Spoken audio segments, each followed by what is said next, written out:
So we record all of these webinars. They are up available on the Goosefoot channel so that people who aren't able to come can see it, and then you can also review it after the fact. So when I just let you know that, so that when you are given the opportunity to speak, keep that in mind. Kind of careful what you say, and make sure that when you are not actively speaking, it's always best manners to mute yourself so that anything going on in the background doesn't disrupt everybody else in the call. Okay, well, I'm Beth Woolley, and my company's bdub Relations. Essentially, I see my job as amplifying the smarts that business owners have about their business. And how I do that is I help build brands that really represent the heart of the business, the values, and the true identity, and then drive that through communication so that all of that good stuff gets through. You can see I've done some work with Goosefoot, with the Visit Langley, the recent campaign to help people engage with businesses during the COVID shutdowns. And the thing about the companies I work with, it's much less about understanding every nitty-gritty piece of their business, because that's what the business owner does.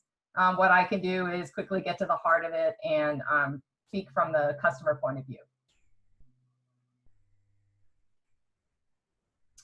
So today we're going to accomplish a lot, but we're going to do it in a way that hopefully doesn't overwhelm you. So the first question is, right, why do we even do social media? So we're going to address goals in that sense. And then how do we decide what to share? That's a really legitimate question, and we're going to cover that today. We're going to give you some hands-on time to really work through, what makes sense to share, what is your audience really interested in, and what are your goals as an organization, how do those things intersect. Then in terms of content calendar, I mean, they make our lives a lot easier. And so we're going to help you figure out how to do that so that you get the benefits of having that organization around your social media. And again, you're going to get some hands-on experience with just getting started on building your own content calendar. And then at the end, we're going to talk a little bit about measurement, because that's really important for anything in business, right? Is knowing what the impact is of what you're doing.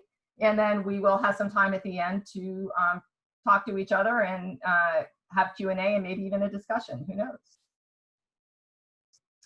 So let's just dive right in, social media goals. Really, we hear a lot about this, right? Building community, that's what social media is good at. We want to build community. So what does that mean? Well, we want to build community around what's really true and authentic about us. So we're going to dive into that right now. What does that mean? So I work with companies to develop their brand promise. And there's a lot of, when you think about brand, a lot of people recognize a logo or a slogan, like Nike, right? They have a very strong brand association with both of those things. What the brand really is, it's that, plus it's the promise that you keep. It's the covenant between you and your customers, the thing that they can always count on you to deliver.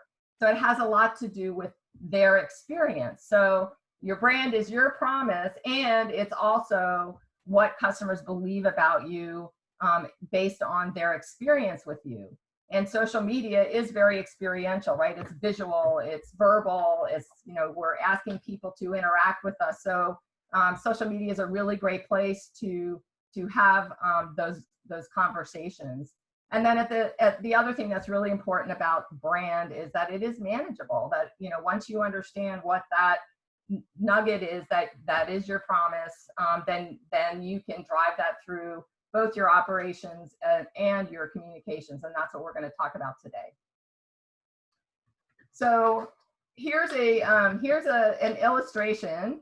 And I developed this because really social media changed everything in terms of how companies relate to their customers, but also how companies even relate to their products and services. So if you look at the organization side of this, I call this the Princess Leia drawing. Somebody nicknamed it that a while back, but if you look at the organization side here, right? The brand promise, that's your core identity. And that drives all of these things, your products, your organizational structure, delivery systems, everything that comes out of your company comes out of that core reason for why you exist, right? And then it also includes your touch points and communications. On the customer side, right, customers are just individuals, right? All of us here at this webinar we're individuals, we're people's customers, and we have our own agenda, if you will. The organization wants to sell us something or get us engaged with their services. From an individual point of view, what are we interested in? Well, we have our own identities.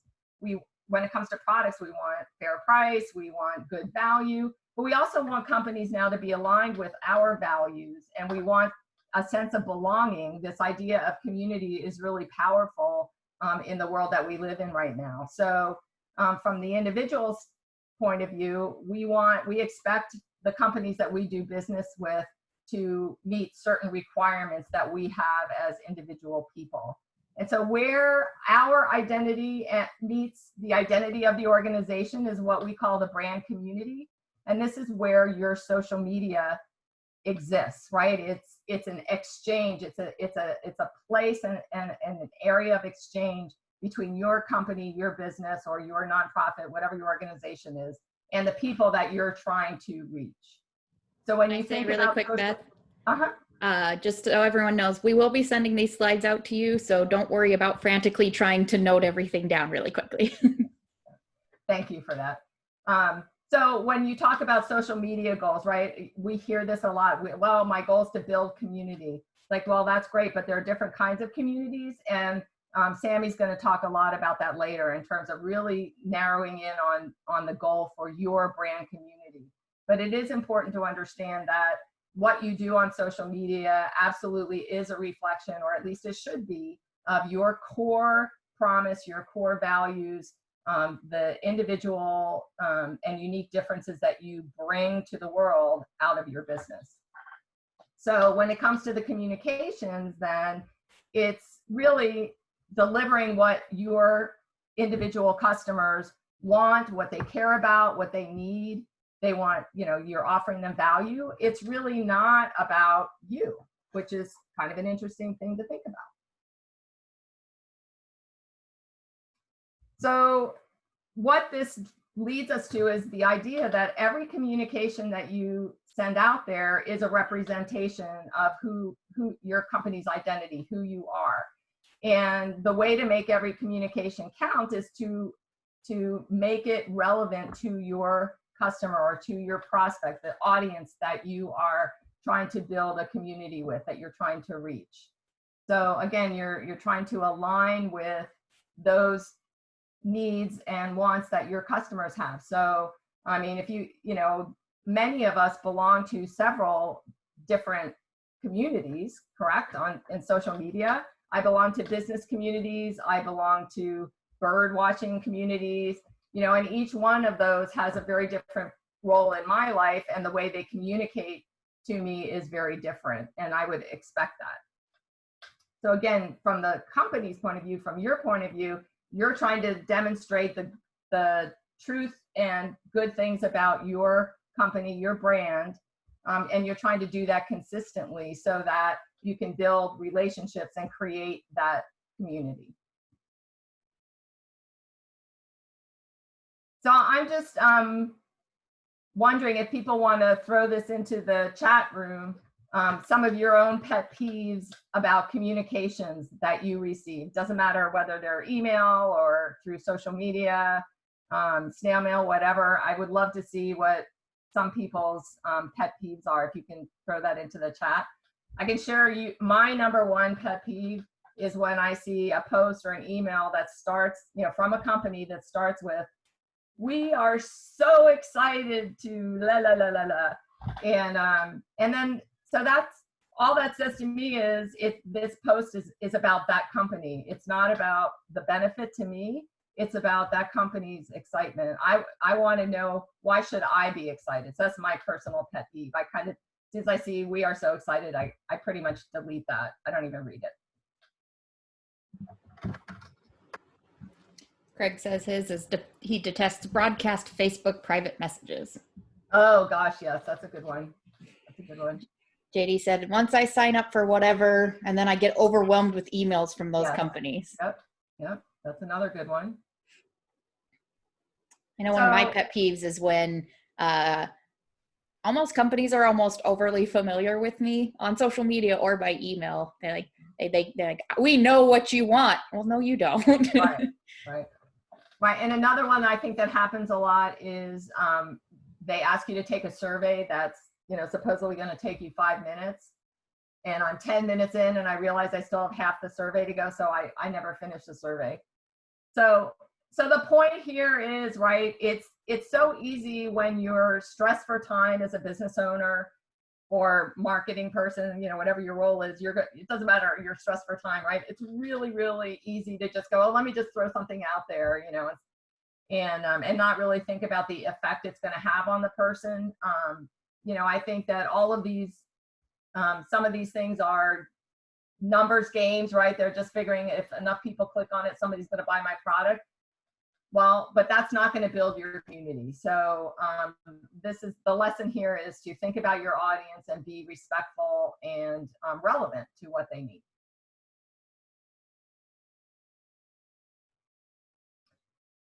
So let's talk about your business goal, right? So we looked at the Princess Leia outline, and we can see that, where we meet our customers and prospects and influencers are in the middle, and that brand community and your social media community. So what is your goal as a business in terms of your social media? Are you just trying to build awareness? That's a legitimate effort, especially if you're new. Even if it's a product or service company, if you just want to get your name out there, that's a very legitimate kind of big picture goal for your company. Maybe you're trying to build connections so that you can build partnerships and get people who have a reputation in your industry to engage with you. So maybe connection and influence is your #1 goal this year for social media. Maybe it's promotion. Maybe you've been in business for a couple of years, you have a really cool new thing coming out, you want everybody to know about it. And maybe it's sales. So there's different goals that your organization, each organization may have in terms of their #1 reason for being on social media right now. So that's something that we're going to think about today in our breakouts. The other is just as important is, what are your audience's goals? So what do they want from this community? If you're whether you're building awareness or sales or whatever that #1 goal is, you still need to give your brand community or your social media community enough information and opportunities to interact with you so that you can build trust, build relationships, make sure they understand that your values are aligned with their values, all of those things. So it's important to think about your goals in the context of your audience's goals when you're thinking about your social media. So I'm going to go through and talk about contents and containers, and this will go really quick. The thing is, when I talk about containers, I'm really talking about the different venues of social media, the different platforms. And then, making sure, we're going to talk a little bit about making sure that your content and the containers work together. So, I put this slide out there. What kind of barriers do you experience when posting to social media? A lot of times it's like, I don't have time. I'm afraid I'm going to do something really stupid when I try Facebook Live, which people do all the time. And it's like the person who watches it forgets about it in 2 minutes anyway. So there's all these reasons that we give to ourselves for not trying social media and not doing it. But we're going to get rid of some of those barriers today. So I'm just going to walk you through a few examples of social media posts for one company. So this is an education company called the Daily Cafe. They are an education company. They help children achieve much better in their education because they learn strategies for learning and strategies for reading, and then the Daily Cafe company supports teachers with methodologies to make sure that kids are learning strategies.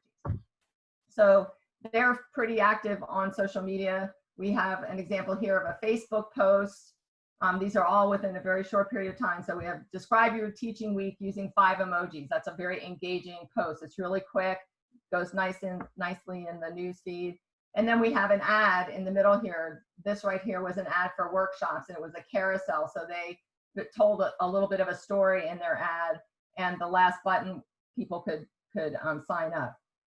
And then over here, we have an example of a tweet, right? Just a really quick message. The influence of a good teacher can never be easier. So again, three different platforms, 3 different ways to share information. Now here's recent Instagram posts from the same company. You can see right here, the influence of a good teacher can never be erased. Looks completely different. I bet if I hadn't pointed that out to you, you wouldn't have even known it was the same thing as they had tweeted about before. And that's a really important point, is you don't have to come up with brand new content every single day or every single post. There's lots of ways you can reuse things over and over and over again. But anyway, as you can see with Instagram, how visual this is, right? It's just a picture, but it's all part of a larger story that they're telling over time. And then the last piece about this is their newsletter and promotional email. So you can see the newsletter, their approach is very personal. That's one of the founders. She writes a letter to begin every newsletter, and it's in long form. So she's sharing a deeper side of that company and their aspirations. And then they have promotional emails. So again, the tone of that is a little different. If they're selling, in this case, workshops, they're selling the benefits of the workshop to the customer and to the prospects. But all of these are from the same company, different venues, and different ways of telling the message, which is the content. But the message is pretty much the same all the way through. It represents their value, their unique contribution in their industry, and their personality as an organization. So again, just reinforcing that, you know, it just takes time to do this. You know, staring at a blank piece of paper for an hour is a really painful experience when you feel like you have to post, you know, get a post in before you can go to bed at night. So again, this is where content calendars will really help you, because it'll help you be much more conscious about what you post about, where it gets posted, how you can reuse it, and again, being very conscious about your customer and what's going to help them. The other trick with targeting your communications in the right platforms is making sure that you're speaking to all of your audiences. So it's really important, if you have maybe 3 different age groups in your business that you're attracting, then make sure that you're giving them posts, each one of those posts at different times, so that again, you're not leaving anyone out.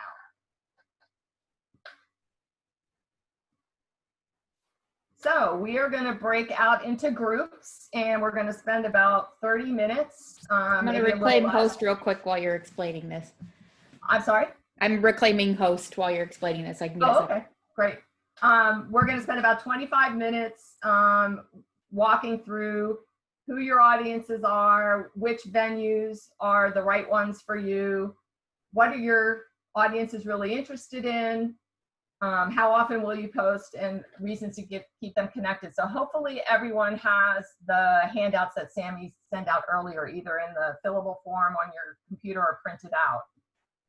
So we'll once we jump into our groups, we'll figure out who has what and go from there. Bear with me, folks. I haven't done breakout sessions before, so I'm trying to figure out the controls I need to click to get it to go. Okay, and Sami, let's keep this to 25 minutes. Yeah. Oh, come on.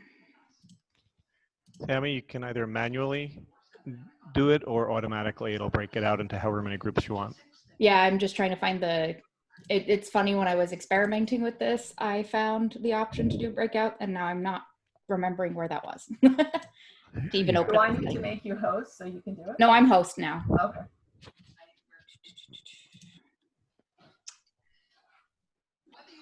Where are you?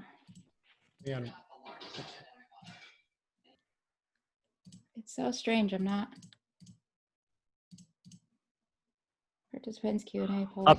Apparently, there are no breakout groups in webinar. That's right. That is dumb. That's why you can't find it. It's only in meetings. We've discovered that. Uh-oh. All right, so Change, adapt. yep. I think what we can do is we can go ahead and set up a meeting really quick. Invite you guys over to that instead.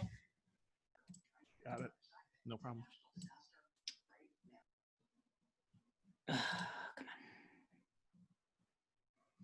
Let me set this up. Apologies.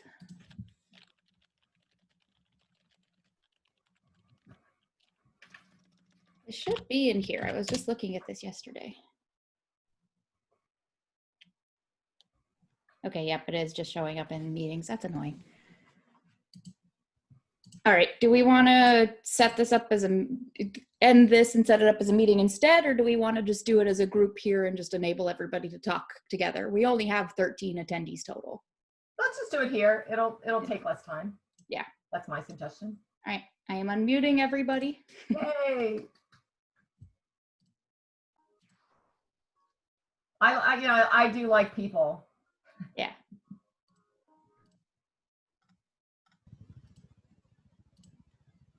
So I'm going to start. So everybody can hear, and then as you unmute, we'll just quickly go through this.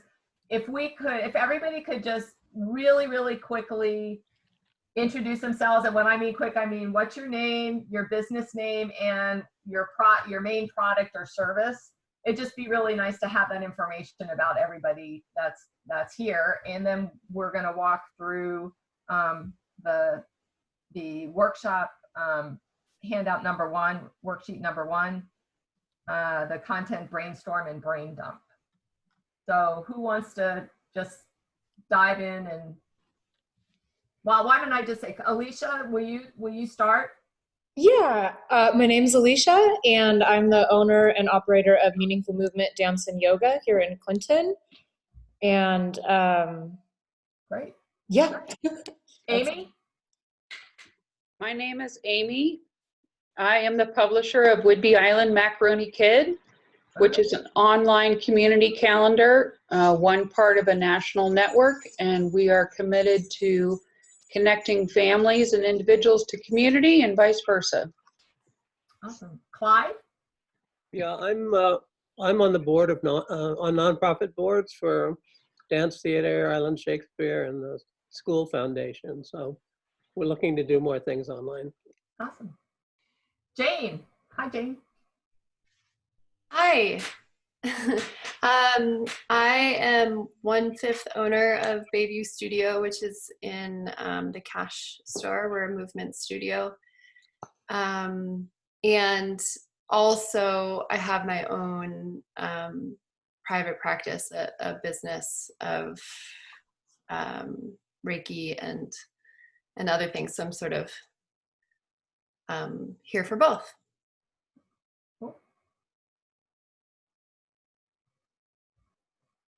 Mary Lou. Hi, I'm Mary Lou. I work for Readiness to Learn in the South Whidbey Community Center. And we're in the process of creating our first serious social media strategy. So All right. enjoying these seminars. Awesome. I just see SL, so help me with the name there. SL Walker. Shannon. Hi, my name's Shannon, and I am trying to become a writer. I'm in an MA program, and more authors are self-publishing and doing their self-promotion. The publishing companies just don't do the author tours they used to. They just don't have it in the budget. So more and more writers like me are promoting themselves, and I'm interested in learning a more effective way to do that with social media, more organized. Right. Okay, so Sarah is next. Name of business and product or service. I'm going to assume you mean me because it's a pretty common name.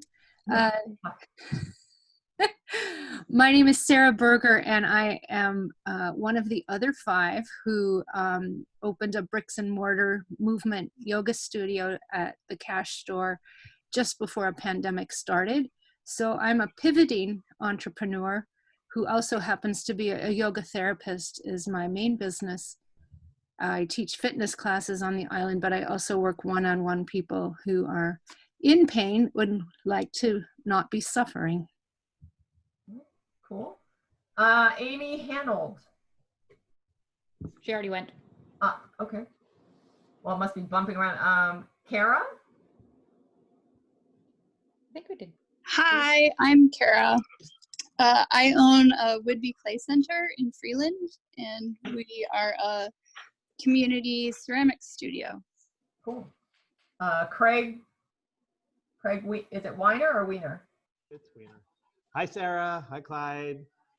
Anyway, so I'm a chiropractor, but primarily my primary business is my wife and I run an educational EFT trainings. Most of the work we do is online and through social media, etc. So basically our primary product is certification and trainings Very cool. in the work that we do. Cool. And Mr. J.D. Smith. Hello, JD. I'm the owner of J. Donovan Smith Creative, and we are a creative brand marketing business specializing in video marketing, providing businesses visibility through videos.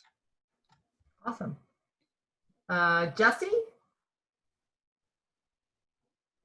Jessie Levesque? I think she's muted. Jessie, can you unmute yourself? Okay, we'll come back to her. Mary? Name, Hi, company can you name, hear and, me? and product or service. I'm Mary. I also work for Readiness to Learn. I get to work with Mary Lou, which is great. And Scott Corley. Hello, everyone. I'm a brand new business owner. I'm still currently working for a national corporation, and now I'm going to bring my appliance repair and the technical services to Woodby Island. I live here in the Corbin. Cool. Did we miss anybody? Jesse, are you able to get on or no? Okay. Well, let's look at our worksheet. So hopefully everyone has up on the presentation, like who are your primary audiences? Where do your audiences hang out? That's on the first page. And then there's 3 more sections on the back. And again, just a reminder, mute yourself when you're not speaking. Thank you. So I would say we've got 1, 2, 3, 4, 5 sections. So let's spend about 4 minutes on each section. So the idea isn't that you're going to finish this today, but that you're going to get a big enough start that you understand how all of this fits together. And you have an opportunity while you're working on this for questions with me and Sami. So does it get any better than that? I just don't know. Does everybody have the worksheet? Yes. Okay. Yeah, if you don't, just type. If you do not, just put that in chat. We have a link we can link you to a copy. So.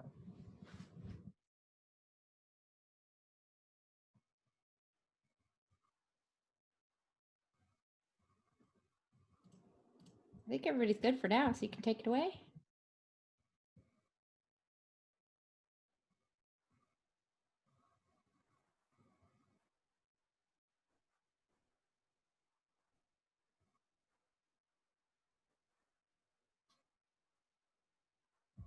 So I assume people are working on the primary audiences. Just to be clear, it's always great to think about your best customers. Who are the customers that are loyal, who return all the time? Those are the ones that you want the most of. So they're easy to think about, right? So you want to identify, maybe you have 1 or 2 or 3 or even 4 different groups within that. Meaningful Movement, they do yoga for adults. They also do dance classes for children. So 2 different audiences that they want to curate content for. Prospects. You can fill these audiences as specific or as broad as makes sense to you. You could just say, kids, adults, and seniors. You can say women between the ages of 30 and 45. Whatever makes sense for you. This is, at the end of the day, your tool. And same thing for prospects. They might mirror your best customers, or maybe you're trying to break into a new group of people that you haven't been successful with. So again, it's your opportunity to be creative about, well, who would I like to become my new best customers? And then the influencers, I'm not talking about the social media influencers that are selling stuff online, I'm talking about influencers in the sense of who's out there that that has some kind of perspective about your industry or your product, or or your community, that you want to attract to your community. So again, sometimes those are individuals, leaders, sometimes they are other companies, but again, it just depends on what your business is.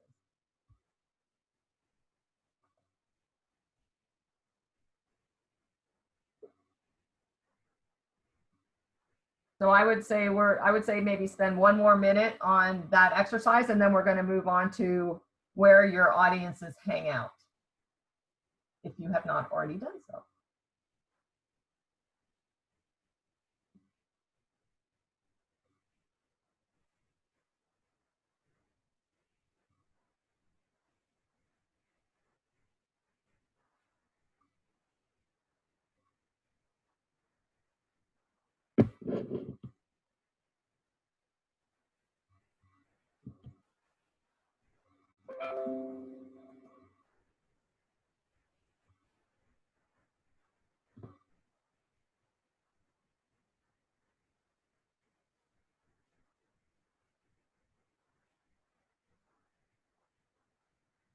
Okay, so I'm going to talk a minute about the second part of the worksheet, where do your audiences hang out, just to make it clear how to use this. My suggestion is you can check mark any of the places that your customers, your prospects, and your influencers hang out. But it may be that, for example, Facebook skews older demographic, right? So if you have seniors, that's actually, Facebook's a really good place for them, and middle age. But maybe if you have a much younger group, you may want to reach out to them specifically on Instagram or Tumblr, or so again, it's like you may, even within your best customers or within your prospects, they may be hanging out in different places. So you want to identify which part of your audience is hanging out where.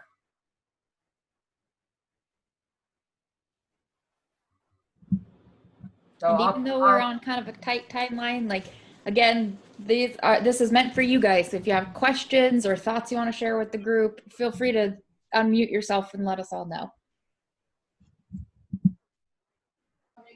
I have a question in your distinction between best customers and best prospects. Are you looking for for best customers? They're ones that have already purchased from you, and you're looking for them to purchase more. Yes. So their demographic is that they're already customers. So to me, the demographics really points to the broader end of the funnel, where you're looking for potential prospect demographics. Are they female, over a certain age? What are their interests, et cetera? So could you maybe make a distinction between what you're looking for in delineating between best prospects and best customers? Sure. So best customers might be, I'm just saying, I'm trying to think of a business that I would say whoever your best customers are, right? Who are the people that repeatedly buy from you? It's that 1 to 3 or 4 groups. Your prospects, it may be exactly the same demographic, or you may be trying to attract a different group to your product or service, or you may have added something. So your prospects may be the same group, or they may include others that you have not yet successfully brought into your community. Maybe there's customers you have that have purchased, but for whatever reason, they're not engaging with you. Maybe you've always been on Facebook and they're all on Instagram. So, there's several variables here that, that you want to recognize by laying it out this way, because you may, in fact, be able to reach both all of your customers and all your prospects in the same places, and perhaps you won't be able to. So that's what this table allows you to do, is see that. And would you consider, if you had affiliate partners, that those are your influencers? Yes. Yeah, like I figured. Okay, thanks. Yeah, you're welcome. Kara asked, how do I find out where my audience or potential audience hangs out? Well, that's a good question. One thing you can ask them, you know, if you have any customers, clients, or people who are attached to your organization, you can always ask them where they like to get information. That's one really good way. And the other way is just if all of the social media platforms have information about who their demographics are, it's pretty easy to go to each one of the sites and just find out who the demographics are. You can Google that information. So those are two really easy ways to get a pretty good sense of who's hanging out where. Additionally, we have some amazing tools here in Island County with the library.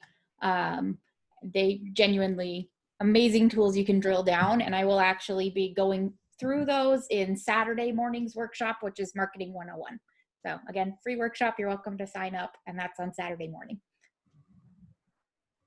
So, and I think we're going to move on to the next section. I just want to point out that even if you don't know exactly right this minute, just starting to think about it and writing down what your initial thoughts are is still going to make your social media better tomorrow than it was today. So you don't have to have all the exact answers before you go and try things, but to be thoughtful about it, even if it's approximating, you know, what the ultimate answer is, you're still going to do a lot better.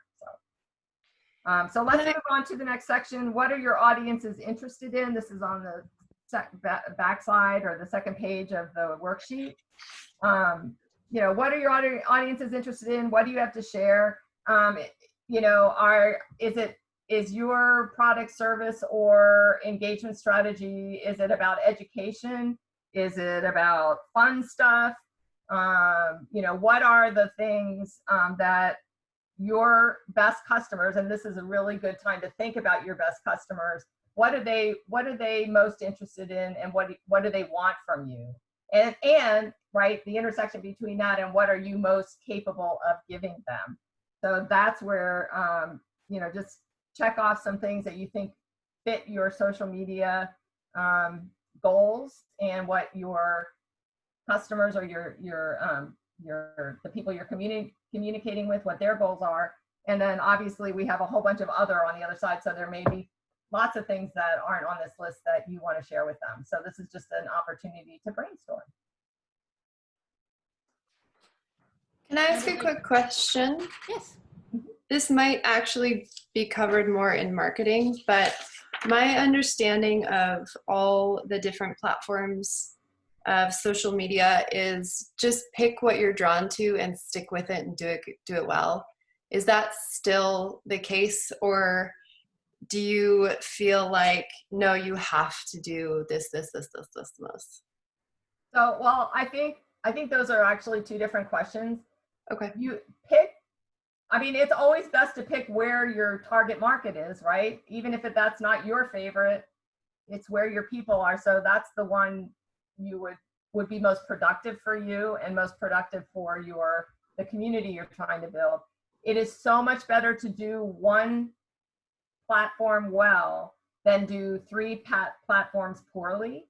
So to answer your question, doing one really well is great. That's better than 90% of companies do. But the one you want to pick really is the one that holds your community, the people that you want to reach the most. Okay. But also I'll say, you know, Beth and I, we're realists. We know at the end of the day, you might do the research and see this is, you know, the best platform, but I hate it so much. I can't do it. It's not fun for me. That's going to come through in your use for it. So in a perfect world, absolutely, we would love you to do the one platform that your customers are on the most and do it really well.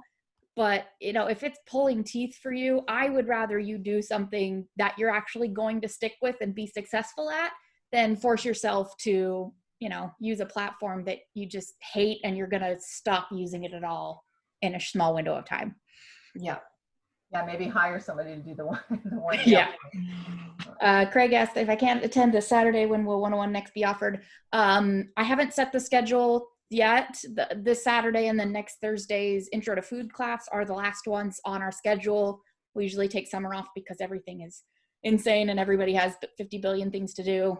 Maybe not this year, but I'm not going to bank on that.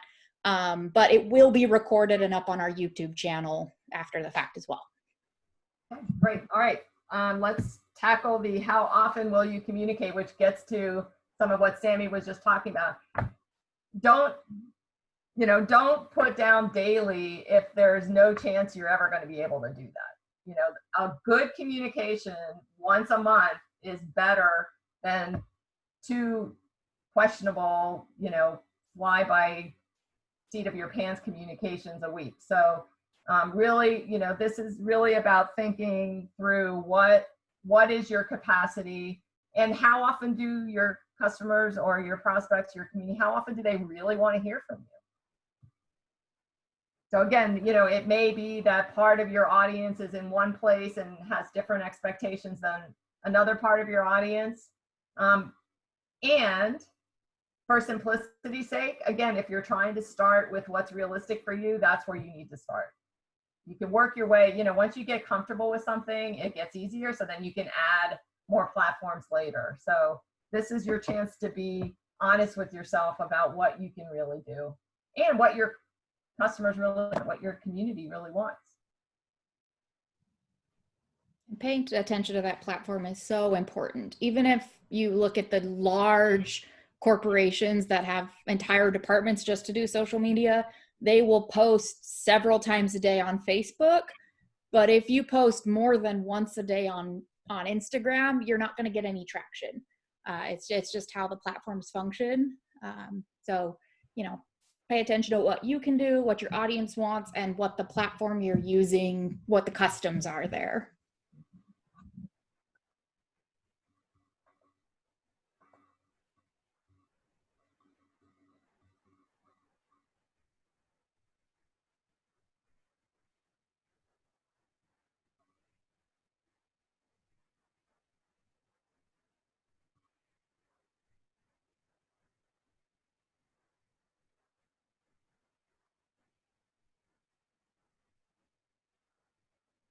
Okay, so we're going to move on to the next one, the last section, which is your why. And this is why from the customer or the recipient's point of view. What's going to keep them connected to you? And we just wanted to give you an opportunity to just brainstorm some ideas. Themes and features are really very common things that you see in social media. We all see them all the time. So a common theme would be in the month of April's about showers, and then May is spring flowers, right? So you could have showers in April as a theme and flowers in May as a theme. I mean, if it was relevant to your business.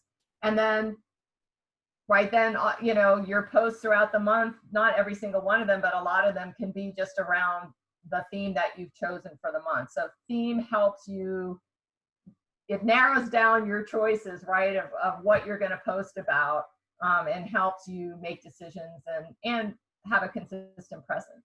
On the other hand, features are things that are calls to action. So Throwback Thursdays, really, that's one everybody knows on Facebook, or I shouldn't say everybody, probably most people do.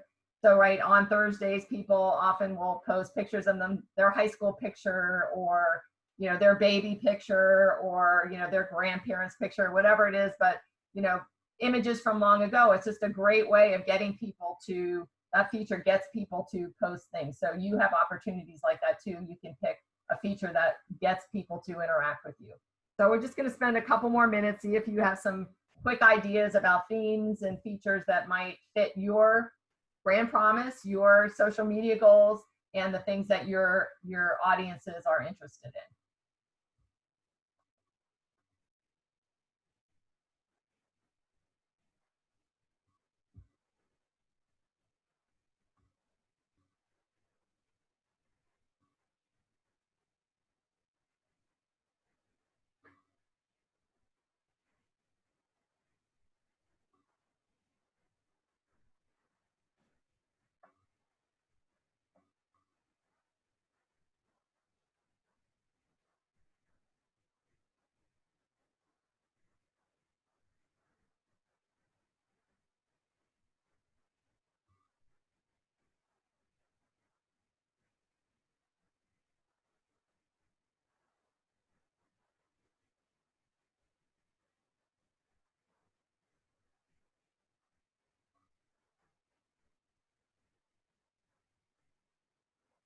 So we're gonna pop out of here in just 2 minutes. So finish that up. If you do have any additional questions about this, now's the time.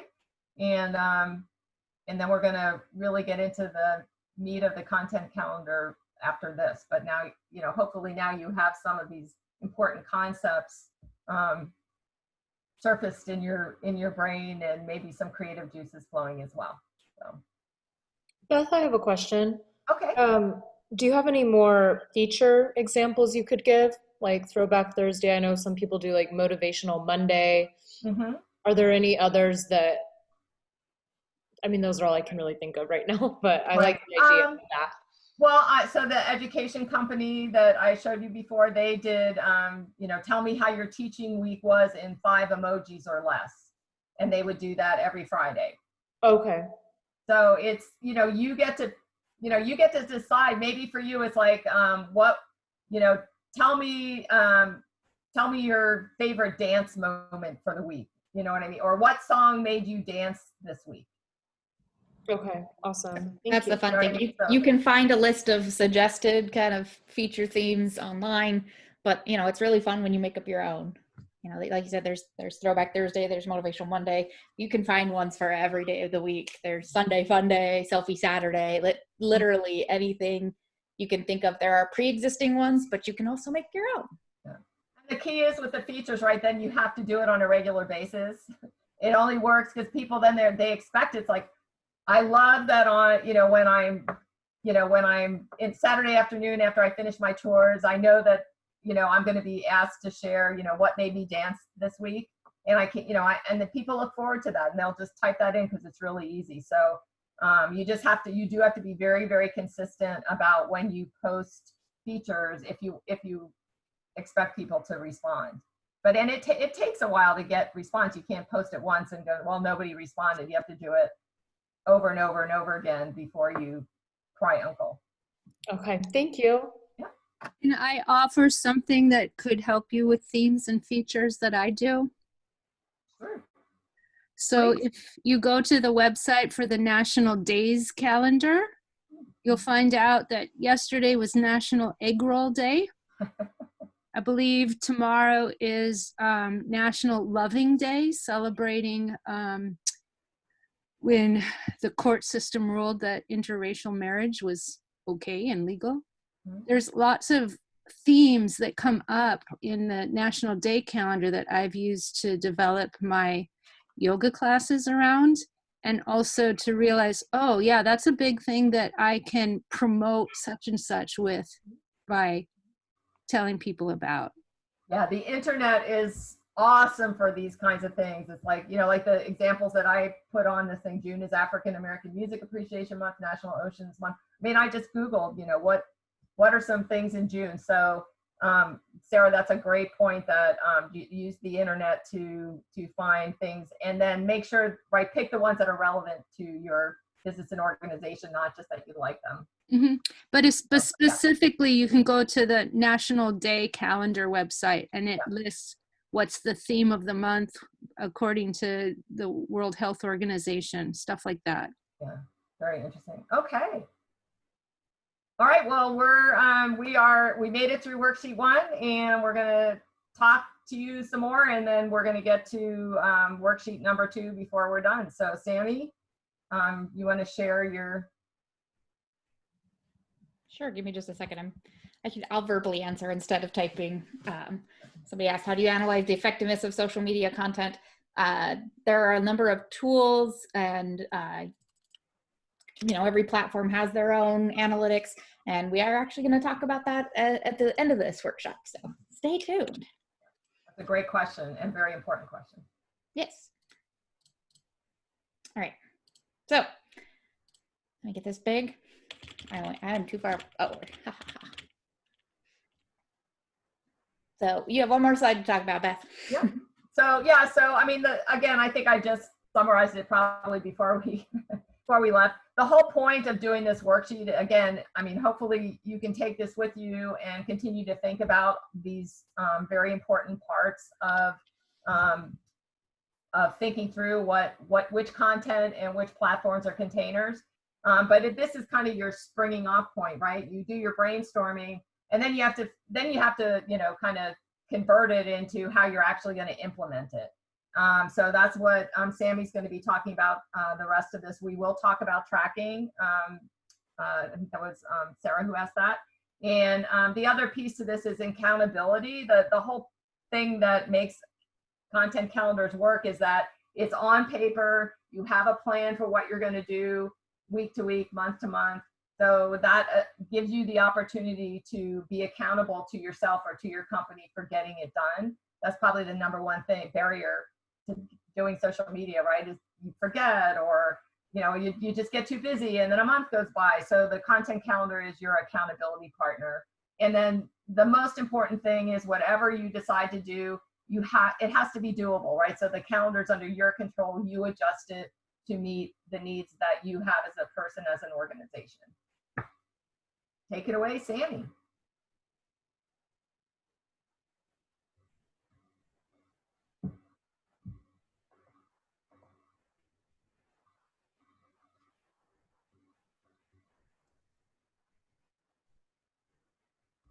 We cannot hear you. We can't hear you. Yeah, let me. Sorry, didn't realize I was muted still. I was like, the weeks leading up to this workshop, a lot of folks were asking what a content calendar was. But as Beth said, it's just an accountability tool to help you brainstorm, make sure you are pushing always towards, the goal of your organization or company, helps you, stay on the right track. So we're going to get into that.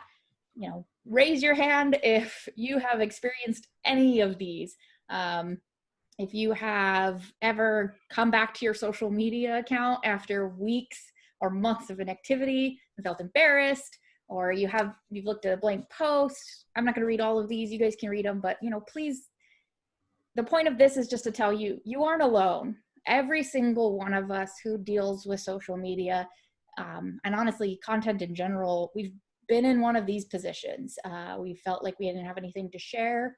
As Beth mentioned earlier, we felt caught up in that we were going to do something stupid, and so we were afraid to post anything.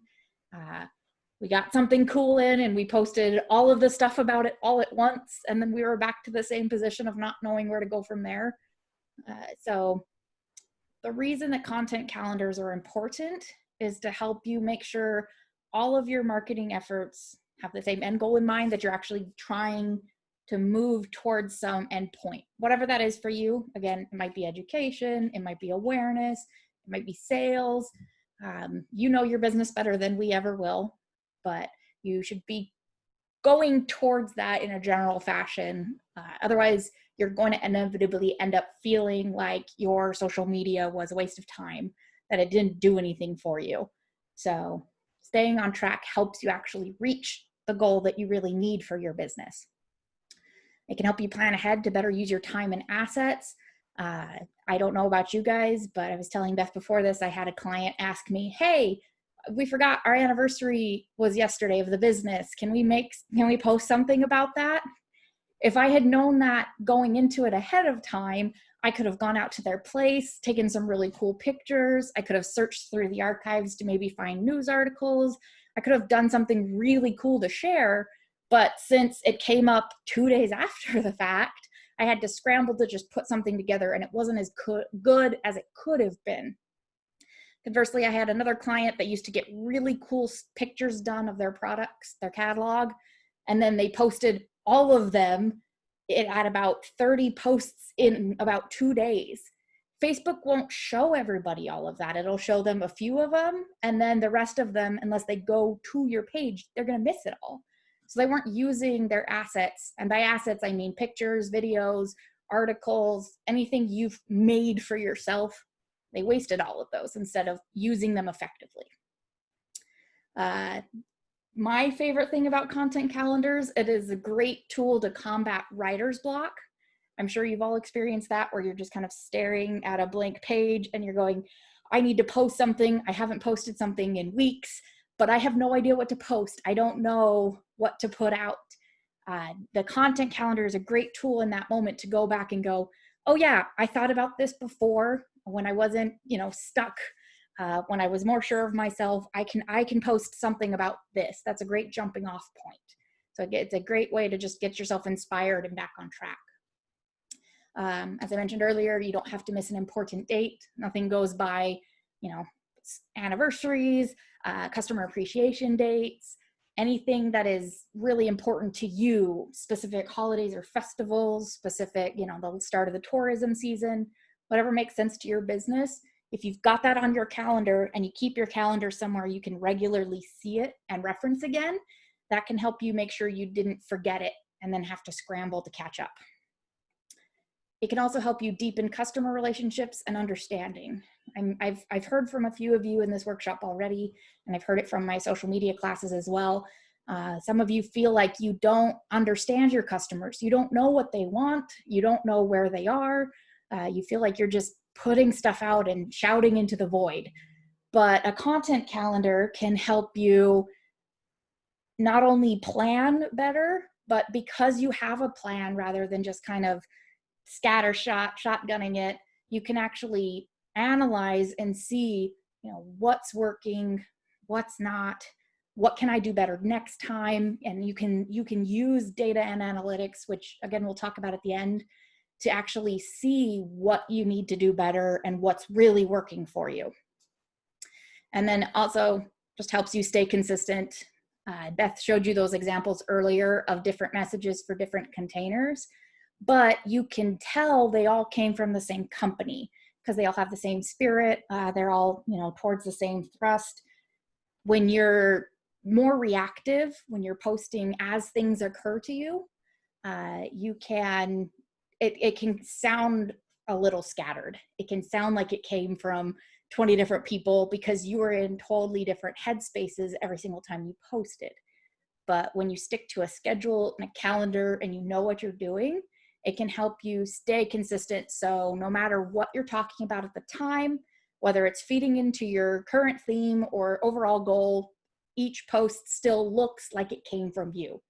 And, you know, your Facebook, Instagram, your blog posts, whatever you use, wherever somebody comes across your message, they instantly recognize that it's your company. They don't have to be reintroduced to you all over again to understand what you're saying. It keeps you that nice consistency, which just makes you more effective and makes things a lot easier.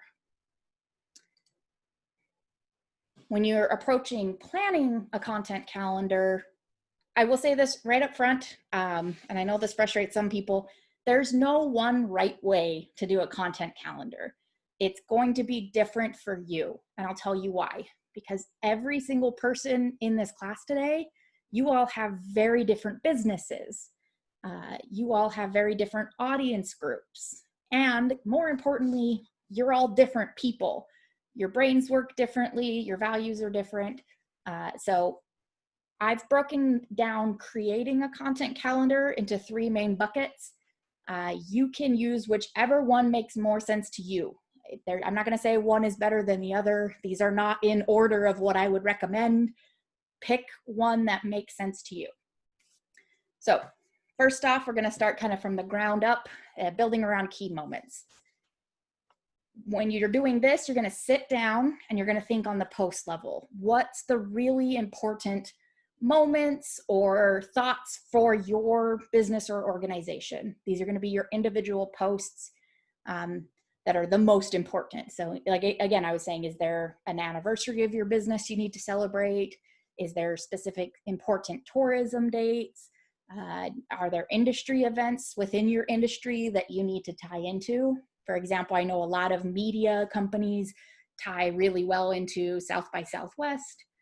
Every industry has their own events that are the thing.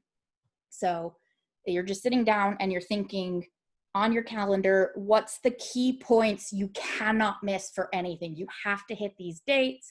You need to hit these thoughts, make sure you get them, or even at thoughts in specific order. Is there, you know, a post that needs to come out before another post can come out?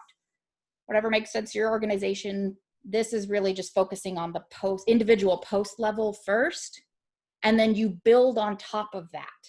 So your weekly themes, your monthly themes, your quarterly themes, whatever makes sense to you.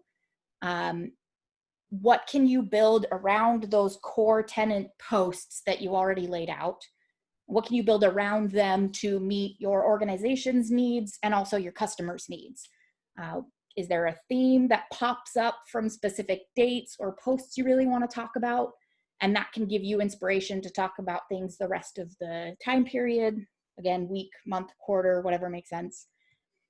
Is there, you know, as Beth mentioned earlier, there's African American Music Month in June, but maybe your important date that you focused on was Juneteenth, which is a holiday that the Black community celebrates for the ending of slavery. So maybe Juneteenth is your really important date, and therefore you build on top of that on African American history. So once you've got your transitions and you make sure it's not a jarring transition every single time, you're not talking about something really serious one month and then something completely unconnected and super silly another month. They need to flow kind of naturally so that it makes sense. And then overall strategy, do each of those transition periods and all of those individual posts, do they build to whatever that goal was you had identified earlier for your organization? Do they fill the needs of your customers? Do they help you get more customers? Do they help you educate people, make them more aware that you exist? Whatever it is that you needed. So that's really the ground up kind of position. You start at key moments or individual posts and you build your strategy on top of that. Next up is sort of the opposite. It's the top down. So you start focusing on your overall goal. What is it that you want to achieve?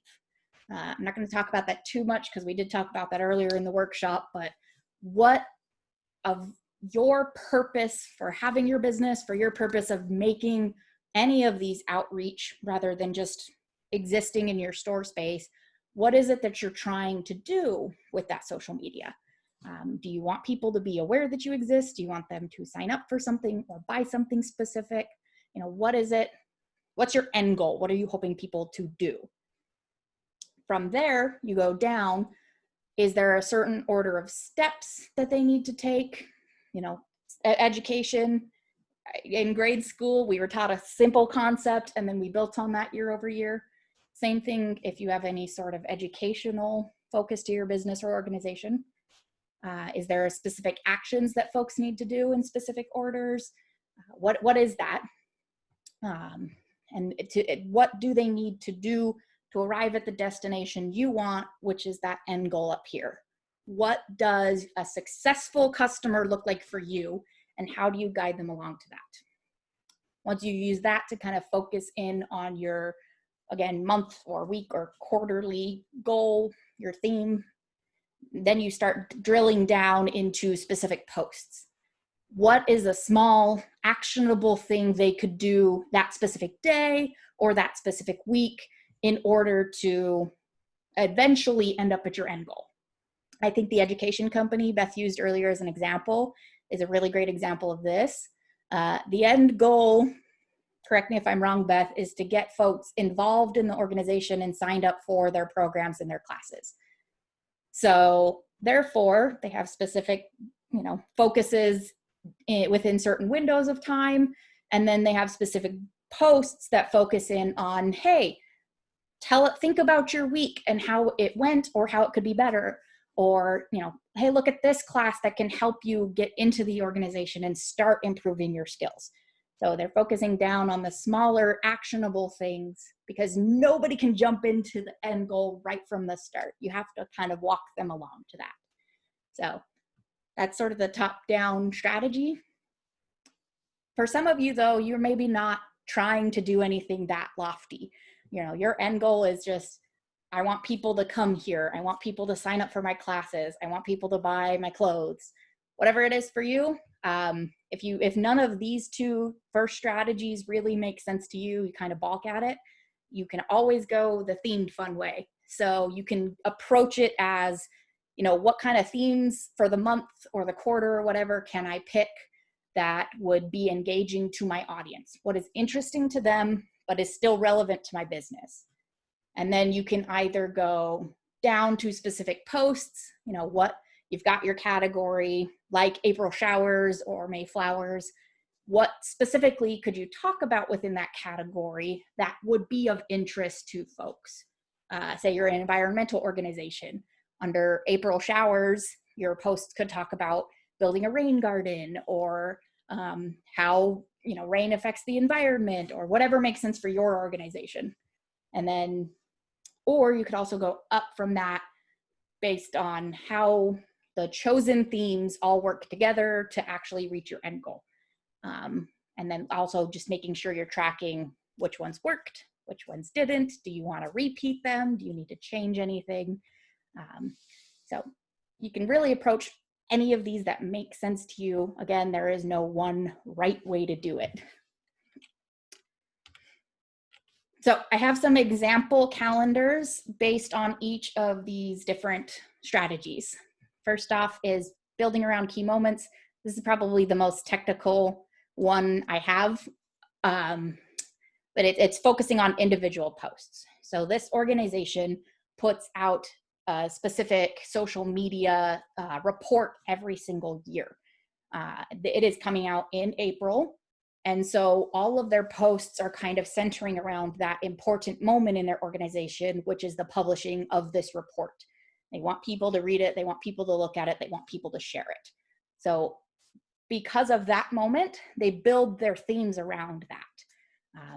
They also aren't afraid to tie into specific dates. As you can see here, this first one is an April Fool's Day post, urging you, don't be a fool next year.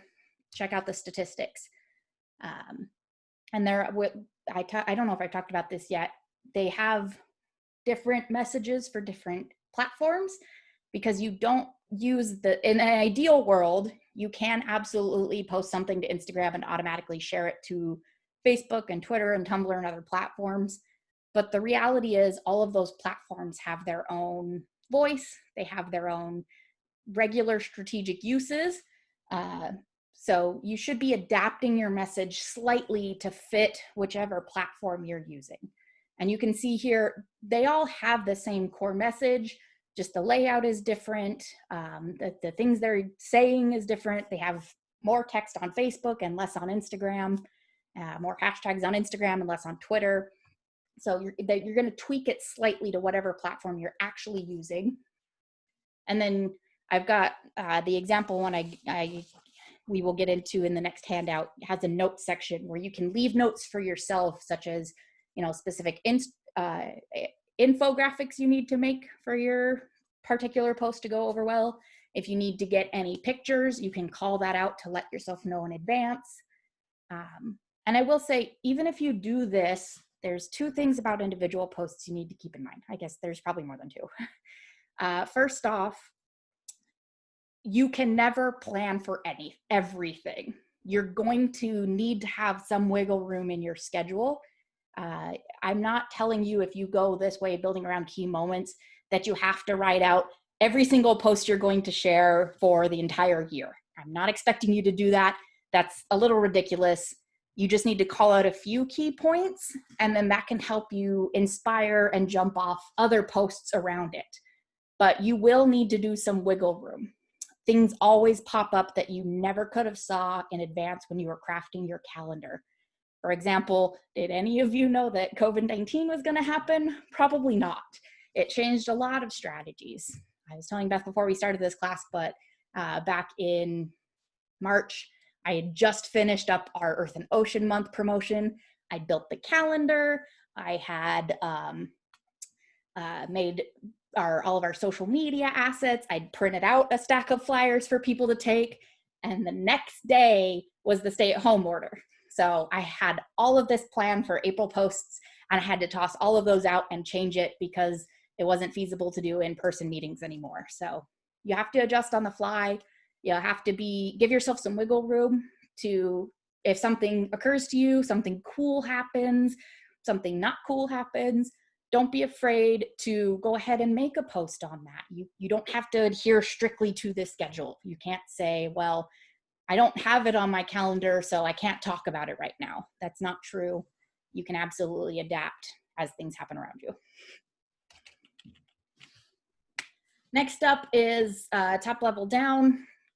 This one is the prettiest to look at in my opinion, but it doesn't mean it's the best. This is for a parlor that was focusing on their overall goal is promotion of the business. They want people to know what they do. They chose to break it down into quarters and then also months. So this top level here is focusing on kind of the aesthetic that they could focus on for that quarter, things that they could use for graphics, for imagery they wanted to evoke in their posts. And obviously, as you can see, they've got ideas for window staging for their physical window. They have events they can run, emails they can do. So they, on the right far left column, they have a list of things that they could do with this content that they're developing. But they're really focusing on the goal, which is promotion, and then breaking it down into themes for quarters, and then even more specific themes for each month. Tying into those themes, they've gone out and either found or set up specific events that they could promote or host, things that they could focus on for individual posts. And then on the bottom level, you can see they have ideas for those specific posts. It does not have to lay out the entire text of what that post is going to say. It's just an inspiration. So, you know, in January, they can make a post about fashion resolutions. So then in January, when you go to sit down and you look at your calendar, you can go, oh yeah, that's what I was going to talk about. Now I don't have to start from square one. So this is a fun example of top down, start with your overall goal and then break it down into months and themes and then individual post inspirations. So again, we will send you these slides afterwards, so you can absolutely use any of these as inspiration for your own. Last up, I want to show you guys, this is a good example of themed fun. It's one I actually work from for one of my clients, the Whidbey Island Bed and Breakfast Association. They don't necessarily, you know, their goal is to get people here and staying at their member B&Bs. For them, it felt a little too simple to go top level down or even specific posts up, because that's a year-round goal. There's no specific day or month they wanted to call out. They need to continuously get people in within their community, get people visiting Whidbey, and also actually following them on social media and regularly interacting. So I sat down and I came up with what are different things people could do on Whidbey, what are different things they could pay attention to and enjoy while they are here. And so I just came up with different themes based on either the time of year. Obviously, June is a great time to do things outdoors. January would be a very bad time. I have moved these around over the years as well, so I'm not set in stone on them. And then you can see underneath, I just have a few bullet point ideas of here are specific things I could talk about within that month. Now, I don't rigidly stick to this. I've definitely looked and gone, food highlights, okay, I don't want to talk about any of those. I want to talk about the mushroom tours that go on. That's not on my list, but it's still within the overall inspiration for the month that builds all of these themes into the end goal of come here, have fun, and stay at our inns. So I rode through those really quickly. I think I meant to go through those a little bit more slowly, but you know, you got to adapt as the workshop comes up. If you guys have any questions, please feel free to ask them at any point. I've got Beth in the chat, and we're going to get into the next worksheet pretty soon. So last up, I wanted to talk about there, again, is no one right way to make a content calendar. You need to do whatever makes sense for you and whatever you are realistically going to continuously utilize and refer back to. It's not a college paper. Beth and I are never going to randomly call up your business and go, so how's your content calendar going? Can we see it? You're not responsible to us. You are responsible to yourself. So use whichever format makes the most sense to you. I have seen businesses absolutely just have a physical wall calendar or desk calendar that they write on and they'll look back at and remind themselves. I know many people use spreadsheets like Excel or Google Sheets and have them all out on a table like this first one I showed you, or the second one. There are so many out there. There's also paid ones you can sign up for as websites or as mobile apps, and you can use them from the comfort of your home or your office. This link here is I really like it. It's got 9 different formats that are totally free for you to download and use. Again, don't feel like you have to scramble and write this down really quickly. I absolutely am going to send you guys these slides, and it will have this link in it as well. But you can find a lot of inspiration for different content calendars online. So pick whichever one makes the most sense to you. So on that note, we're actually, I thought I went through too fast, but we're actually a really good point in time to do the second worksheet. Again, we're going to spend 30 minutes on this. So go ahead and pull it up, and I will in just a second. Spend a little bit of time, I think about 5 to 7 minutes per question on the sheet. And we're going to review it all together. This is a really, really good time for you guys to brainstorm, talk to each other, and inspire one another. So please feel free, don't be shy to do that. But this is the time to put the rubber to the road and really start putting down the thoughts that have occurred to you throughout this workshop. So focus on which strategy works best for you. Do you want to start top down, posts up, or themed fun? Be as detailed or as loose as will actually help you. If you want to write out actual posts you could do, you have that power. If you just want to jot down a couple of words that might inspire you, you can go that way as well. Now is our time to actually go ahead and look at it. Let me make sure I'm pulling up the right one. Sami, can I ask a quick question? Yeah. Just with the 3 different strategies, would it be too much to incorporate all of those over the course of the year? Not at all. Okay. If there's a specific time of year where a specific post would be the best way to craft your strategy outwards, and then another time of year you want to go with a themed month, and then another time of year you want to work from the top down, whatever works best for you. Okay. Thank you. Yeah. All right. So first up question, we won't spend too much time on this because you really looked at this earlier in the presentation, but now is really time to sit and think, what is your organization's goal? What do you actually hope to accomplish by reaching out to people through your website, through social media, through print? Do you want people to be aware of what you do, your programs, and your business? Do you want to connect and influence people? Do you want promotion? Do you want them to, buy your thing or sign up for your events? You want to do specific sales, or do you have a completely different goal in mind?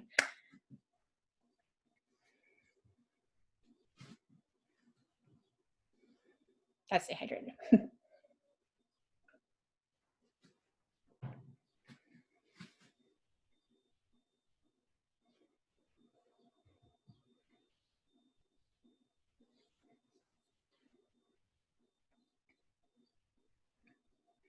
So while they're filling that out, Beth, do you have any good examples of organizations you worked with that had specific goals you might want to share just to give them some inspiration? Sure. I think you mentioned the education company, the Daily Cafe, and actually their goal has shifted somewhat. Their largest business generator was at one time workshops. They traveled around the US. They were brought to Australia, the Middle East. I mean, they were doing these live workshops. It was the biggest business generator for their company. And over time that has shifted to, they're doing much more of a consulting model. So they're doing much more work with schools, school districts. On the workshop, when that was their main business strategy, then their social media was much more about promotion and sales. And now it's more about awareness, connection, and influence, because they're needing teachers, right, to get the people that have the purse strings to pay attention to their teaching model. So that's an organization that shifted their social media strategy to meet their business needs. I think that's a really good example. Yeah. Does anybody in chat really quick? We have a couple more minutes. Want to talk about what their business's goal, what your goal is for using all of these communication tools?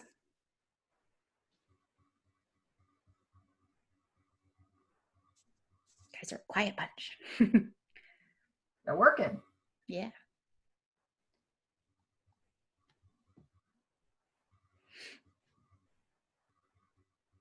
Give you guys another minute on this. You know, I think I do want to share this, you know, because it's, you know, my social media goals for bdub relations is connection and influence, right? So I'm trying to build a community that really thinks smart thoughts about brand. And so I interview business owners about whatever their challenge is, and then I figure out what the lesson is there, and I do a blog and a post about that. So I have no thought that somebody's going to call me and, you know, do a major project because they saw me on social media. But what it is, it's a confirmation. So when I am in a conversation with someone that's considering hiring me, they can go to my social media and get verification that I've been doing this topic for a while. I understand, I'm listening, and all of those things. So it's, for me, it's third-party verification, if you will. And also I love educating and learning from small business owners. So that's, you know, that's my particular goal. It's not about sales for me. And I do want to say, some of you in the chat here have said what I was going to say. You don't have to have just one goal. You can have, you know, a mix of all of these goals. I know Goosefoot, we want people to be aware of our programs and services. We want to connect with the community. That's our entire purpose for existing. And we want to promote certain events and programs. So it absolutely can be a mix, like some of you here have mentioned. So this one. In the service industry. Oh, sorry, what was that? In the service industry, you know, people, you know, my business would be, you know, people welcoming me into their home, right, to provide the service. So social media, I believe, is a way for me to introduce myself to people, right, so that I become not just something in a phone book or a web page, if you will, but a face, a personality. Right. That they have kind of like, oh, yeah, it's that connection, it's that familiarity. kind of know them. Great. The bottom line is, for any of us, nobody buys anything until they have a relationship with you. So, Very true. yeah. All right, so moving on to the next question. Gonna spend very little time on this because this is really just your place to bring the answers from the last worksheet up to this one as well. Which platforms are you going to use, both for your business's goals and for your audience's needs? Again, as we talked about, ideally, you will choose the one that your audience uses the most frequently and, you know, really excel at that. A lot of you are probably using a mix of them. I know Beth did some research into what you guys are currently using. A lot of you are using multiple of these, but, you know, be realistic. What are you actually going to use and what is helpful for your audience? So, I mean, like I said, we're going to move right past that because this should just be bringing your answers forward from the last one. Next up, you should be looking at what are your quarterly or monthly, weekly themes. Again, you don't have to do this in order. If your business wants to use one of the three or a combination of them, you can jump around in this worksheet, whatever makes sense to you. Start from the bottom up. I'm just going top down because that's how I laid it out. So think about what are some themes, either quarterly, monthly, or weekly, that you could use. Again, this sheet here has it set up in months, but there's blank space on the next page if you want to break it down differently. But what are some themes you could use? We've tossed out a few throughout the course of this workshop. You can do, you know, April showers, May flowers. You can just focus on specific themed months. You know, October is a good, you know, Halloween-y thing. December is great for Christmas. You can focus on history months, whatever makes sense for your business.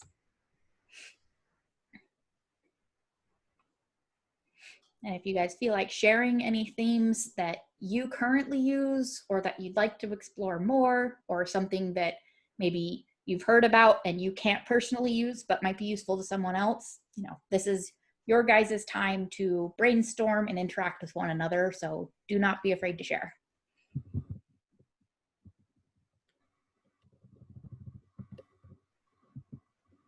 So I have a question. Yeah.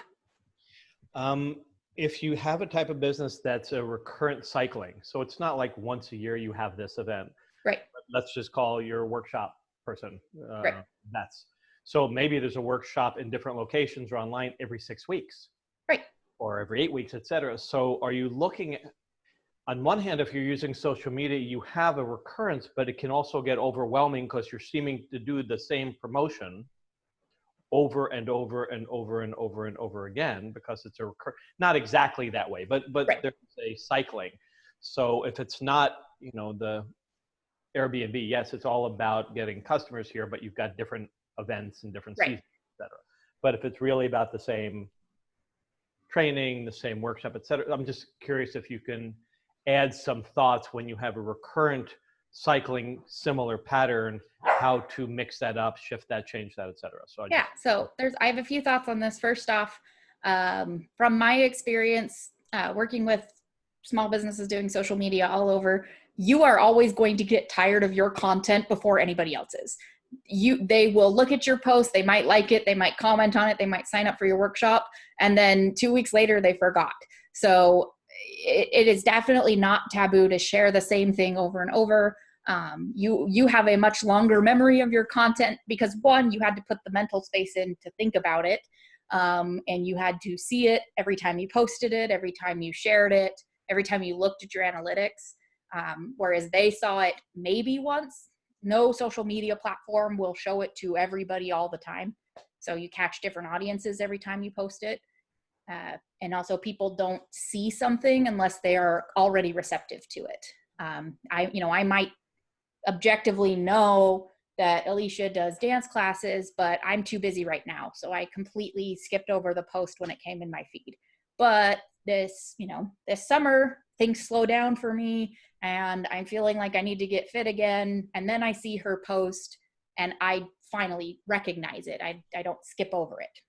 So that's one thing. If you are truly seeing an attrition, you're losing people because you keep posting the same things over and over, you can have the same focus and come at it from a different angle. I can't think of anything any of you guys offer here in this workshop that it only has one benefit. All of you guys have different backgrounds to what you're doing. It benefits different people in different ways. There's multiple benefits to something. So if you're getting tired focusing on subject A, you can focus on point B about the same subject. So you can definitely switch up which angle you're coming at it from and what kind of things you're highlighting. Can I just add one more? Those are great points, Sami. The other question I have is, are these events always in the same exact physical location? Are they online? If they are, if they're in different locations, then you can just both online and varying locations. So, but you're talking with your target, then you're talking about targeted advertising on Facebook, et cetera, and not just general business page posting, et cetera, because you're not. No, posting as well. Yeah, you can. I've definitely seen workshops where it's like, oh, that would be so fun, but it's in Mill Creek, so I can't do it.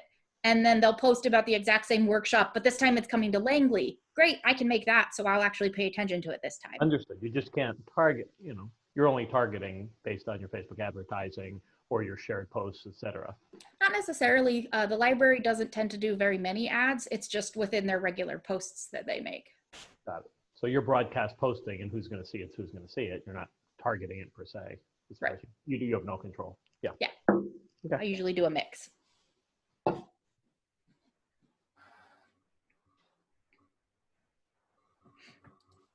Any other good questions or comments or thoughts from people on themes or focuses? Or even not good questions. Yeah. I put this early in the chat, but I genuinely believe it. There's no such thing as a stupid question.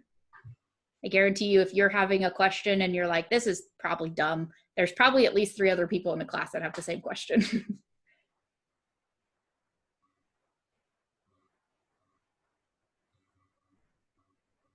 Well, I have a kind of question. This is Sarah.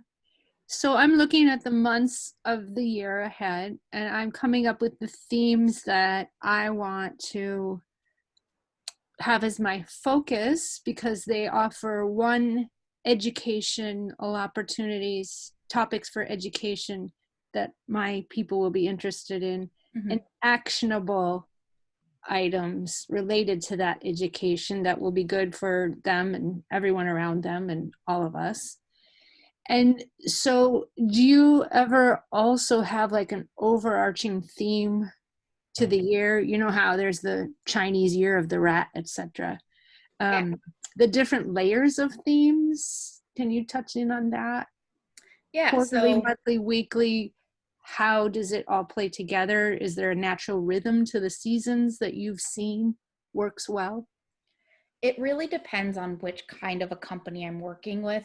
Some of you are inherently more seasonal than others.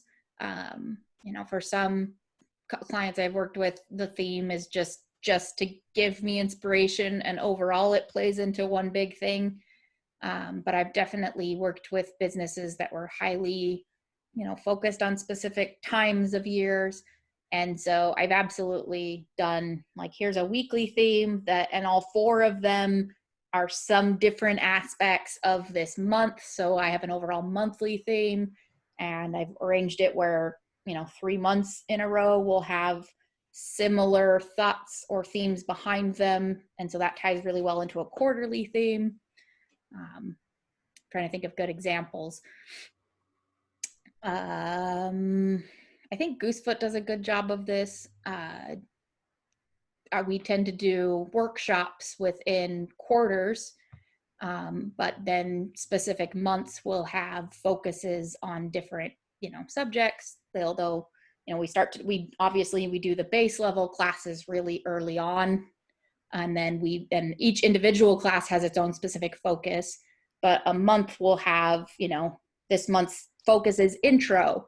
This month's focus is social media. The next month's focus is the advanced. But overall, that ties well into the quarterly theme of the workshops, if that makes any sense.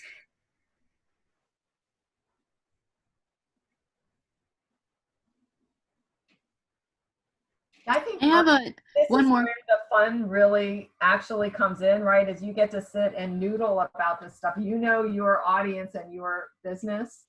You could have an annual theme of gratitude, and then every 1 month is some aspect of gratitude, and within the month, a different activity. I mean, there are so many layers to it, to use your terminology, and this is the fun part. This is what makes it worth doing from your point of view, right? It's not just about putting some post out there. It's about sharing something that is relevant and heartfelt. Gratitude's a great example. Your overall theme is gratitude, and then your monthly theme might be gratitude towards the self. And then specific weeks in that might be, self-care, self-reliance, challenging yourself on certain things, and self-growth. So those could be, breakdowns of that overall theme of gratitude towards the self. And then those week themes can break down into, self-care might be, here's some great workouts that make you feel better. Here's some products that we really recommend to help augment whatever you're doing. So that's really, gratitude's a great example. I think you were saying something earlier. Yeah, I thank you. The gratitude, you're right. There's so much that can go around that and within that. I actually had a question that relates to something Craig said earlier, and also the woman that couldn't stay the whole time. Just the idea that, let's say you do every 6 weeks a workshop, and there's always people that say, oh, I wish I could come to that. I wish I could. It doesn't fit my schedule now. I'm sure you get that a lot. Marketing 101 this Saturday. Is there a way to kind of work with that? Like, I have it on my website. I'm always willing to, if you can get 5 people together, we'll make it happen on the date that you want it. But people are so afraid of taking the initiative. So something that Goosefoot does to address that, if you notice, a lot of our, like I said, we plan our workshops on the quarter. If you go and look, back through our Facebook events and you look at our workshops for the last quarter, they were pretty much the same workshops they are this quarter. They were just offered at different times. So that gives us that opportunity to reach a drastically different audience, even though we're not going anywhere else, except now we're online. It's the same classes, but it reaches different people because it's at very different times. The other piece of that, Sarah, is figuring out where's the sweet spot in terms of how far in advance you share the information. And that's a testing thing. So, I don't, try 3 months in advance and, just walk it back a week or two until you figure out where is that ultimate space where people are ready to commit their schedule. And, as opposed to just saying, well, I'm interested and then forgetting about it. So some of it is just experimenting. Right. I've actually found that I can get something going within 10 to 14 days pretty easily. Whereas if I have 6 weeks, it's great, but almost too much time for people. It's too far ahead. It's really interesting to see, and that's just so different from a lot of other industries. So that's great that you figured that out for your tribe, as we say. Mm-hmm. And then my question for Sami, especially then around that, is you've done these workshops quarterly for Goosefoot for a number of years now. What have you found for our local community that does work well for timing, especially when to have a workshop? Like what the evening of the week is a great Saturday morning, but never Saturday afternoon? Yeah. So first off, will be very frustrating to hear, but there's literally never a great time. No matter what time you pick, it's not going to work for somebody.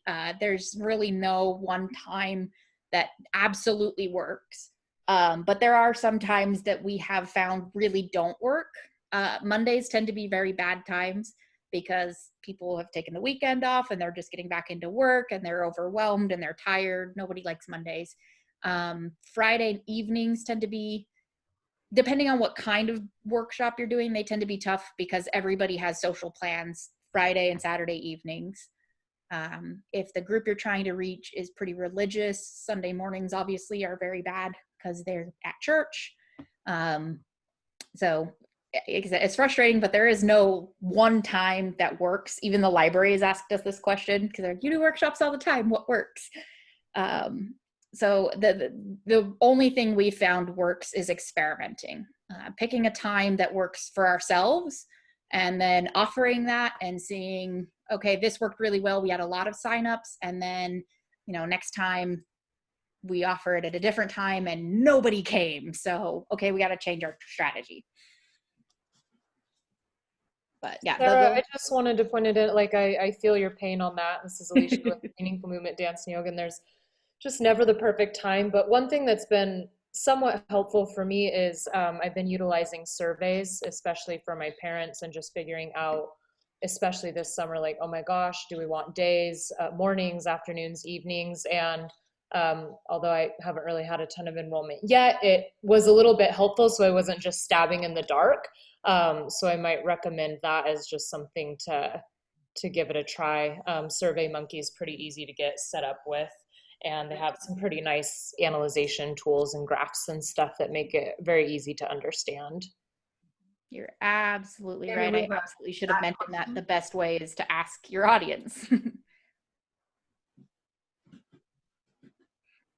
All right, Kara or Kara, I'm not sure how to say your name, asked, want to grow my audience, which platforms do you consider essential? It depends on your audience.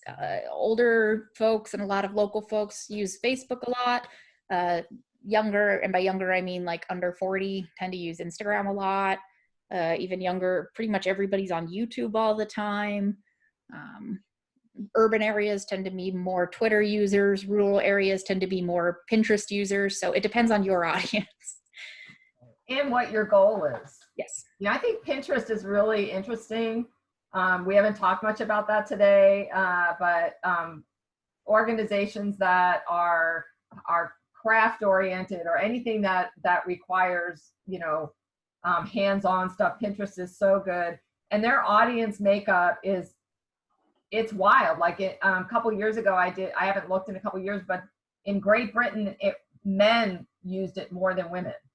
So there's always surprises with these platforms. It's really important to know what your goal is, know where your audience, what their demographics is enough so that you can pick a platform that really works for them as well as you. Also, how much do you subscribe to timing of posting both during the day per platform, both as individual posts and within group formats? I'll say this used to be a lot more important, but pretty much every single platform nowadays uses a non-chronological timeline, which means it's really important to get a lot of attention really early on when you post it so that it will continue showing it to more people. But it's less important to say, this specific time of the day. I don't know if Beth's had a different experience. Yeah, no, it's felt that way for a while now, but because you just don't know how long it's going to maintain, you just don't know how much it's going to rise, especially within a group, and it really depends more on interaction, right, rather than time of day posting. But I was just curious if you had any insight. No, I think look at your analytics. Your analytics, usually most social media analytics also show you the peak times that your existing audience is online. All right, so we only have a few more minutes left on this worksheet, so I'm going to talk briefly about posts. This is a really great time for you guys to brainstorm specific post ideas. You can get as detailed as you want. You could write out an actual post that you could leave and make today. You can just jot a couple of ideas to spark inspiration for later. But that's what this section is just, when are you going to post it? Which platforms are you going to use? And you can use multiple of them. You don't have to put it on just one. What's the main theme or focus that you're going to do? That's under the subject column. What's the post about? What's it hoping to achieve? Content is what are you actually going to say? What are the words you're going to put out? And again, you can actually physically write this out, or you can just jot a couple words or phrases to inspire you later. If you've got a picture or a video, you can put the link to it or the specific picture there to remind you later. And then the notes column is just your section to say, I need to get these photos, I need to do this thing, I need to work with this person, I need to write a blog post, whatever you need to do in order to make it happen.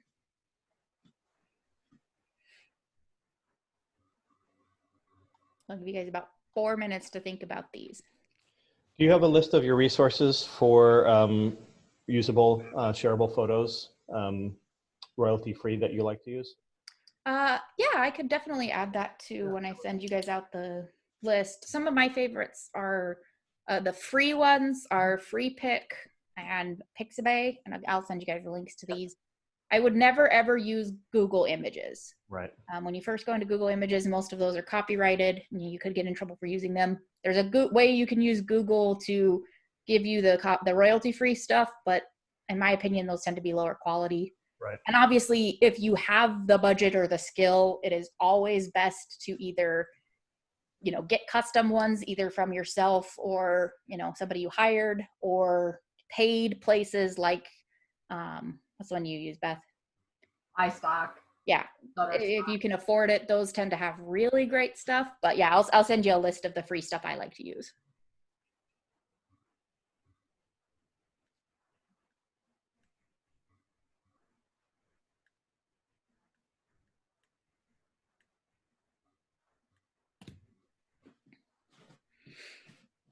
I was gonna say one of the tips for this page in particular is when I'm trying to brainstorm for the next month or two, I print out a form for myself and go through a set of questions so that it keeps my brain focused the way it needs to be focused, so that my posts are spot on to my goal. So, if you have this worksheet now, you can print it out or fill it out online, whatever works for you, as often as you need to. It's you can think of it as a crutch, but it's a really helpful, useful crutch. Yeah.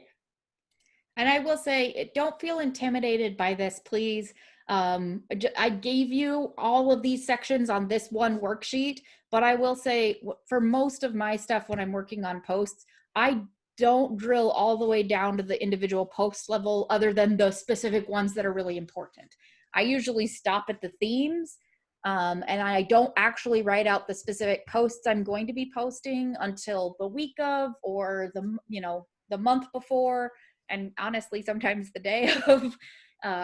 This form is not, you have to fill this all out to do it right. This form is do whatever makes the most sense to you and is the most helpful for you. Because at the end of the day, this is a tool to help you do better. So on that note, if there's any other questions, hold them till the end. We do have a whole Q&A section. I'm going to go ahead and power through the rest of this so that we can get to that. So this is another example template. I wanted to show you guys what a spreadsheet might look like. This actually breaks it up by, container, the social network that you might be using, the platform you're using. You can write down specific dates if you want. You can break it up into dates or weeks, whatever month makes sense for you. And then this is just one example template. There are thousands of them out there online. I've shown you just a handful of them today. Find the one that makes sense to you, whether it's this one or this one or this one or this one, whatever fits for your style and your business. Lastly, I want to talk about tracking, because that is really important whenever you're using any sort of social media or really any communication tool. The key to effectively communicating is tracking what's going on and adjusting as needed. Every single time you do something, something is going to work, something is not going to work, and you're going to need to tweak as needed in order to get ultimately where you want to go. You need to do this by following your analytics. Pretty much every single social media site has built-in analytics, and we don't have enough time to show you guys how to get those today, but I have multiple classes recorded and up on the Goosefoot YouTube channel right now that you could watch. The advanced ones are the ones that tend to get into the analytics, but Facebook has insights right on the top tab. Instagram business pages have insights in the settings. Every single platform has it somewhere, and you can also Google, where do I find my platform analytics? Website analytics are super important. Depending on how your website is built, you might have to manually set this up, or if you use something like Wix, Weebly, or Squarespace, it's tended to be built into the platform automatically, so make sure you look at those. If you use any sort of a newsletter tool like MailChimp or Constant Contact, or an industry-specific one, they tend to have analytics like open rates, click-through rates, all of those fun things. You could also go old school. If you put out coupons, you can track the redemption rate, how many people actually bring that coupon back to you. Whatever analytics makes sense for you, make sure you have a way to track what you're actually doing and whether or not it's successful. And I'll just build on that. Two points with the social media analytics. Facebook is the one I think most people are familiar with, the insights that are on the business page. I mean, they drill down to the point of ridiculousness. I mean, yeah. It's so detailed. And yet, if you look at your posts, if what you're really looking for is, are people sharing it?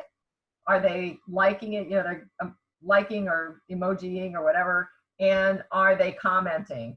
So, I mean, analytics are important, the ones that they give you, but it's also important to just look at the basics on, is that meeting your goal in terms of engagement? Don't overwhelm yourself. The other thing with the email open rates, it's really, open rates tell you how good your subject line was, so how interested people are. And then once they get in the email, the click rate is really that's the really most important one, because that's where somebody took action to do whatever it is that you're trying to get them to do. So I would say open rates and click rates tell you two different things. So the thing about analytics is to not get overwhelmed by all the different things that you could be measuring, and pick out 2 or 3 things that are going to help you move your whatever, your posts, your emails, whatever, move them to the next level, and then maybe think about some additional analytics after you get that under your belt. Definitely. So on that note, use those analytics to really look at, you know, what subjects, what themes, what was successful in earning that response, and were there any that fell flat? Please keep in mind, though, when you're doing this analysis, that correlation does not equal causation. So what that means, for any of you that never took psychology like I did, just because something lines up with something, you know, this theme did poorly, it's not because, you know, your post didn't do poorly because your theme is garbage necessarily. There are so many factors that could have hurt your post, hurt that theme. You know, did you use a poor quality image? Was your subject line not punchy enough to get people to actually open the email? Did you pick a bad time of year? You know, I threw this example out when Beth and I were working on this, but if you are looking to sell snow shovels right now, of course you're going to do badly. It's May, or it's June now. Nobody has a need for a snow shovel anymore. So there can be a lot of factors. I'm not giving you this as an excuse to say, well, of course I'm not doing well. All of these things are against me. I'm just saying, don't throw the baby out with the bathwater. Don't say, this isn't working because I'm not connecting with my audience. There could be a number of factors, especially with social media. None of us really understand the algorithm, and that can make or break your business, and you have very little control over it. So use it as a guide to figure out what to adjust, but not necessarily an absolute rule. If you got really low response rate on something, that doesn't mean you should stop doing it ever. Maybe try it again and change up when you do it, or how you word it, or who you target with it. Make sure you also look at which messages actually helped your business. You might have made a post or an email that got a ton of attention. It went viral. Lots of people liked it and shared it. But if nobody acted on it, that's not helping your business. So, you know, there's success, and then there's helping your business. And that's really what you should be focusing on. And then use all of that information in the analytics, in actually sitting down and thinking about it, to revise next year or next quarter or next month's calendar. You can learn lessons over time, and really the only way to get good at this is to just do it and see what works and what doesn't. So on that note, we only have about 4 minutes left, so apologize for that, but this is your guys' time. If you guys have questions, Beth and I are both here to answer them from any point in this workshop. I've got a question from the very beginning. Beth, you started out asking us what annoys us with companies and emails, and I'm so guilty of starting every email with, I am so excited to tell you this, that, and the other thing. Do you have any resources, like any books or you know, just any guides or anything that you can think of that would help kind of teach me to have like a better voice, I guess, or to not start every email with, I'm so excited to tell you?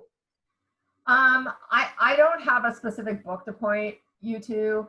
I would say that part of that is just practice. So as soon as you write that down, say, okay, how can I reframe this from my customer's point of view?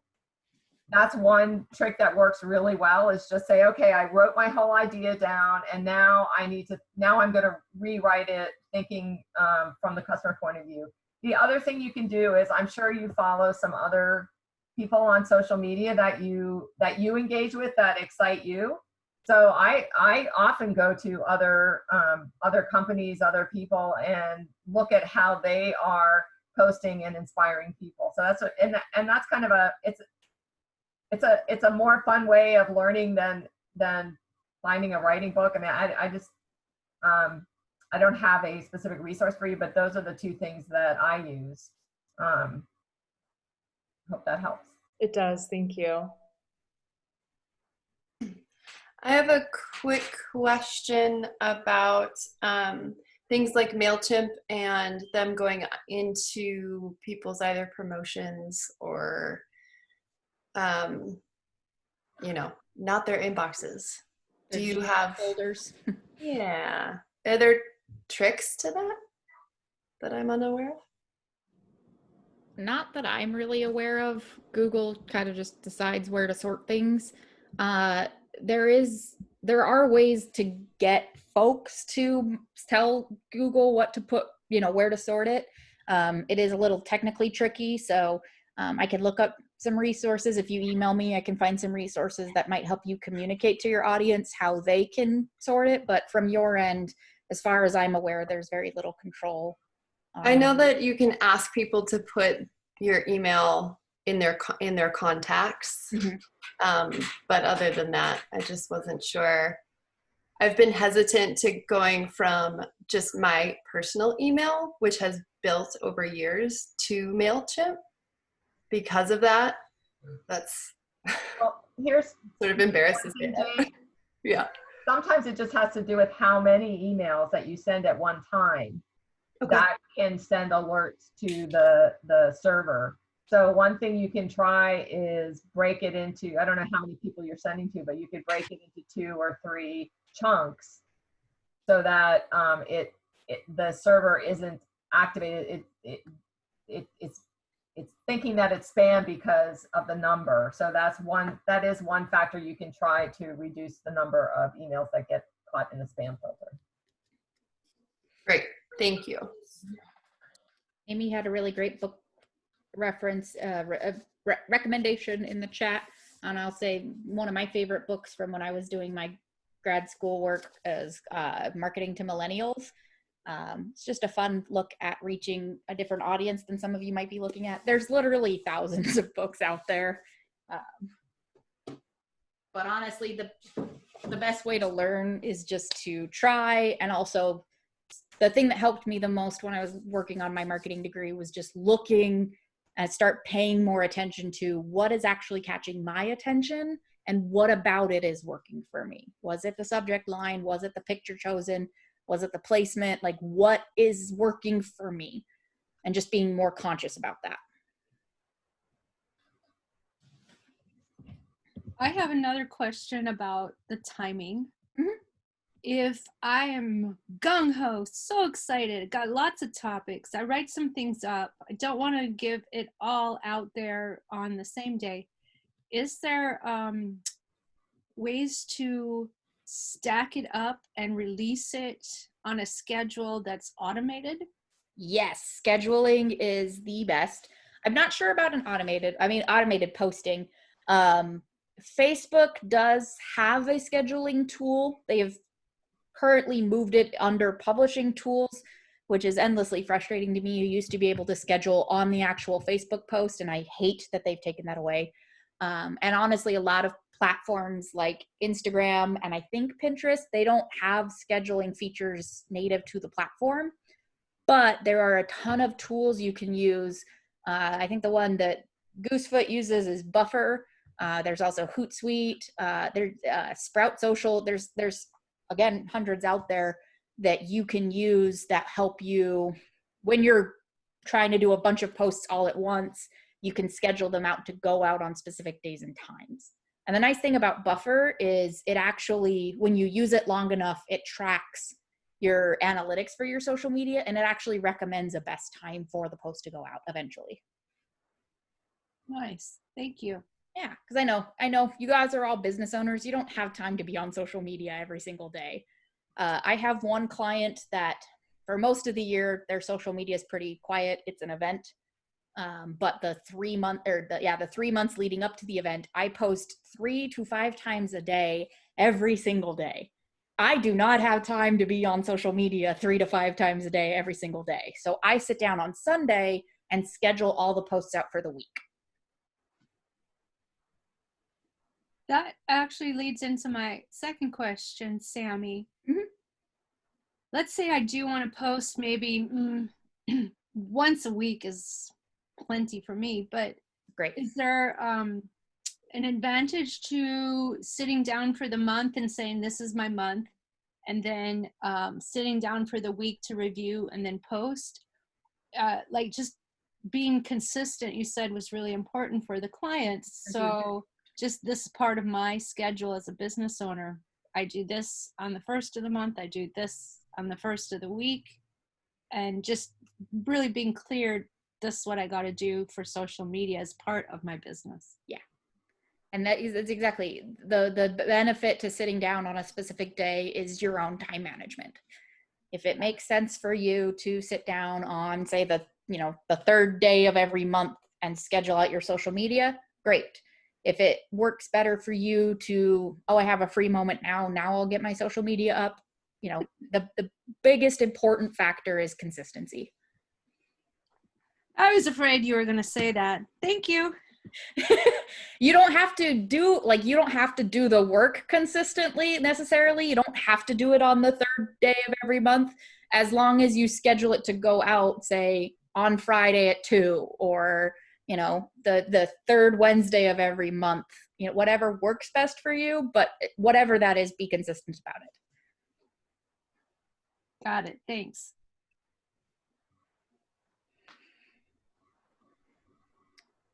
Jesse asked, what do you all think of CoSchedule? I haven't personally used it. There's too many tools out there. Have you considered, Sami, doing and I don't know, maybe you have already done it, workshop on just MailChimp and email and how to get all those emails? Yeah, I haven't yet. That's a good suggestion. We'll work on it for the fall.